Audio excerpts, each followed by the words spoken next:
Halo gengs, gimana kabar kalian?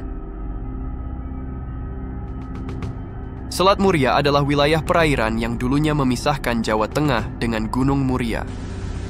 Sebelum abad ke-17, Selat Muria menjadi jalur transportasi dan perdagangan yang ramai dilalui. Keberadaan selat ini pernah menjadikan kota-kota Pantura seperti Jepara, Kudus, dan Pati terpisah dari Pulau Jawa. Pada sekitar 1657, endapan-endapan sungai yang bermuara di selat ini terbawa ke laut, sehingga selat ini semakin lama semakin dangkal dan menghilang. Kini sisa-sisa dari Selat Muria dapat dilihat di Sungai Kalilondo yang membentang dari Juwana di sebelah timur hingga ke Ketanjung di sebelah barat.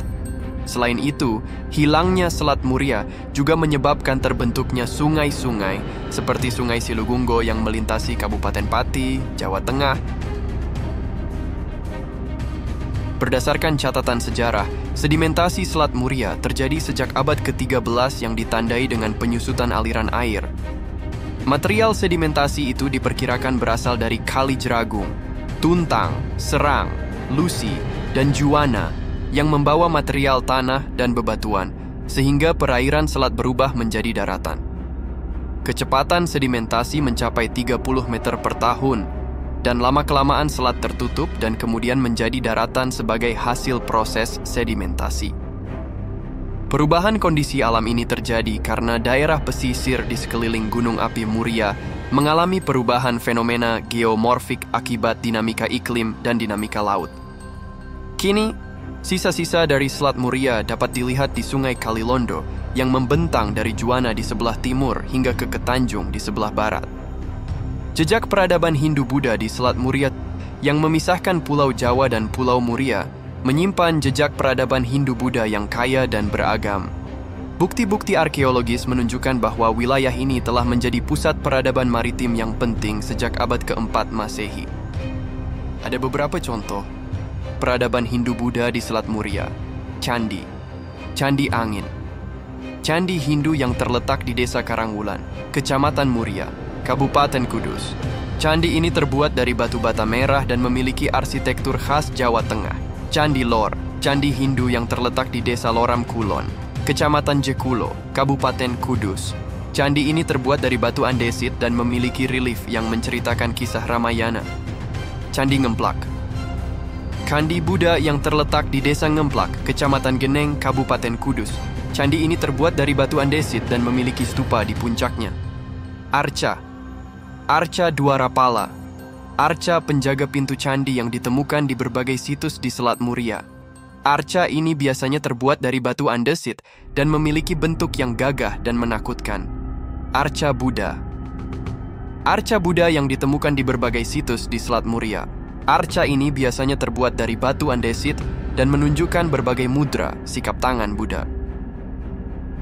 Pemisahan Pulau Jawa dan Gunung Muria. Pada masa lampau, wilayah Gunung Muria, Kudus, Jepara, dan sekitarnya pernah terpisah dari Pulau Jawa. Selat Muria, yang kini telah menghilang, dulunya memisahkan daratan Jawa dengan Gunung Muria. Kota-kota Pantura seperti Jepara, Kudus, dan Pati pernah berada terpisah di luar daratan Pulau Jawa akibat keberadaan selat ini.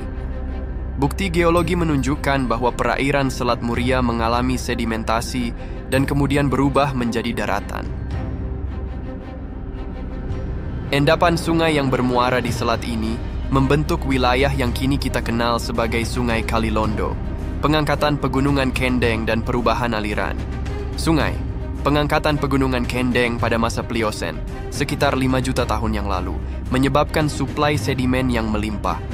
Sungai Bengawan Solo juga mengalami perubahan arah aliran, mengalir ke arah utara, dan mempengaruhi Selat Muria. Akibat sedimentasi yang intensif, daerah yang dulunya berupa perairan berubah menjadi satu daratan. Jadi, legenda tentang Selat Muria mengajarkan kita tentang perubahan geologi dan bagaimana wilayah yang dulu terpisah kini menjadi bagian dari Pulau Jawa. Perdagangan bukti-bukti arkeologis ini menunjukkan bahwa Selat Muria dulunya merupakan pusat perdagangan dan penyebaran agama Hindu-Buddha di Jawa. Wilayah ini memiliki hubungan dengan kerajaan-kerajaan besar di Jawa Tengah seperti Kerajaan Mataram kuno dan Kerajaan Kediri. ada beberapa faktor yang menyebabkan Selat Muria menjadi pusat peradaban Hindu-Buddha. Lokasi strategis Selat Muria terletak di jalur perdagangan maritim yang menghubungkan Jawa dengan Sumatera, Kalimantan, dan Sulawesi. Kesuburan tanah-tanah di sekitar Selat Muria sangat subur dan cocok untuk pertanian. Sumber daya alam Selat Muria memiliki banyak sumber daya alam, seperti kayu, air, dan batu. Peradaban Hindu-Buddha di Selat Muria mengalami kemunduran pada abad ke-15 Masehi.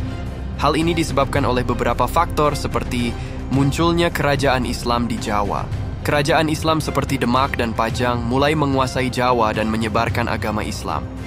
Bencana alam seperti gempa bumi dan tsunami menyebabkan kerusakan pada beberapa situs di Selat Muria. Meskipun mengalami kemunduran, jejak peradaban Hindu-Buddha di Selat Muria masih dapat dilihat hingga saat ini. Situs-situs arkeologi di Selat Muria merupakan bukti sejarah yang penting dan perlu dilestarikan.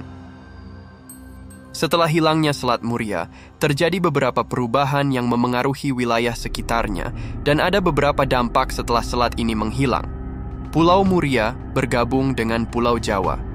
Sebelumnya, Selat Muria memisahkan Gunung Muria yang dulunya merupakan pulau dengan daratan utara Jawa Tengah. Akibat sedimentasi dan pendangkalan, selat ini semakin dangkal hingga akhirnya menghilang. Pulau Muria bergabung dengan Pulau Jawa, mengubah topografi dan konektivitas wilayah. Terbentuknya Sungai Kalilondo. Sisa-sisa dari Selat Muria dapat dilihat di Sungai Kalilondo. Sungai ini membentang dari Juwana di sebelah timur hingga ke Ketanjung di sebelah barat. Hilangnya Selat Muria juga menyebabkan terbentuknya sungai-sungai lain, seperti Sungai Silugunggo yang perubahan ekosistem dan akses transportasi. Dengan hilangnya selat, ekosistem di sekitar wilayah bekas. Selat Muria mengalami perubahan. Akses transportasi dan perdagangan antara kota-kota Pantura seperti Jepara, Kudus, dan Pati dengan Pulau Jawa menjadi lebih mudah setelah bergabungnya Pulau Muria dengan daratan.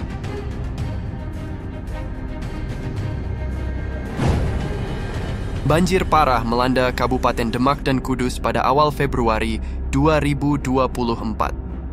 Banjir tersebut merupakan yang terparah dalam beberapa tahun terakhir, dengan ketinggian air mencapai 2 meter di beberapa wilayah. Banjir di Demak dan Kudus memang memiliki hubungan dengan Selat Muria, tetapi tidak bisa dipastikan kebenarannya, namun ada beberapa faktor yang berkontribusi. Pasang air laut. Selat Muria memiliki pengaruh pasang surut air laut yang cukup signifikan. Saat pasang air laut tinggi, air laut akan masuk ke sungai-sungai di Demak dan Kudus, sehingga menambah volume air dan meningkatkan risiko banjir. Curah hujan tinggi. Banjir juga diperparah oleh curah hujan tinggi yang terjadi di wilayah Demak dan Kudus pada saat itu.